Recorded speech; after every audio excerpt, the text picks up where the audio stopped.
Développement, éducation, lutte contre les disparités, coexistence, le vivre ensemble, les ingrédients nécessaires à la sécurité en Afrique. C'est le challenge que devra relever le continent. Prospérité en toute sécurité.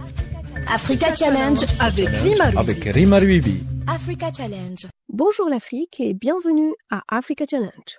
La conscience est le guide moral des individus. Elle permet de fonder le bon ordre et avec la conscience, il n'y aurait plus besoin ni de loi, ni de prison d'ailleurs, puisqu'il y aurait, pour employer les termes du philosophe britannique Thomas Hobbes, peace without subjection. Hier, nous avons célébré la Journée internationale de la conscience, une journée adoptée par l'Assemblée générale de l'ONU le 25 juillet 2019 afin de promouvoir une culture de la paix ancrée dans l'amour et la conscience. Dans son préambule, la Déclaration universelle des droits de l'homme établit, je cite que la méconnaissance et le mépris des droits de l'homme ont conduit à des actes de barbarie qui révoltent la conscience de l'humanité, et que l'avènement d'un monde où les êtres humains seront libres de parler et de croire, libérés de la terreur et de la misère, a été proclamé comme la plus haute aspiration de l'homme.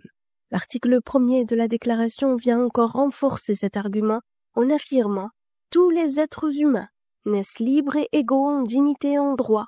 Ils sont doués de raison et de conscience et doivent agir les uns envers les autres dans un esprit de fraternité. » Nous retenons que dans le langage de la Déclaration, tout homme est doté de raison et de conscience. Malheureusement, avec la barbarie israélienne, on se pose la question « Que reste-t-il de la conscience humaine ?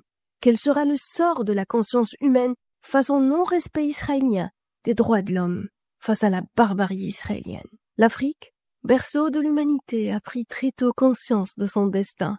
D'ailleurs, l'article de Dudley Lawrence intitulé « L'Afrique prend conscience de son destin », publié en 1963 dans le quotidien Le Monde, résume la prise de conscience par l'Afrique des enjeux de l'époque. À vrai dire, tel est le challenge de notre Afrique dans sa quête de porter au plus haut la conscience humaine et le droit des peuples à la paix et à la sécurité, bref, à la dignité. Notre continent pourra, en conjuguant ses efforts avec ceux de l'Algérie et de l'Afrique du Sud et de tous les autres pays africains, sauver non seulement les Palestiniens, mais surtout l'honneur de l'humanité. Je terminerai cette chronique par une citation du philosophe helvétique Jean-Jacques Rousseau. « Conscience, conscience, instinct divin, immortel et céleste voix, guide assuré d'un être ignorant et borné, mais intelligent et libre, juge infaillible du bien et du mal, c'est toi qui fais l'excellence de sa nature et la moralité de ses actions. » À bientôt pour une nouvelle chronique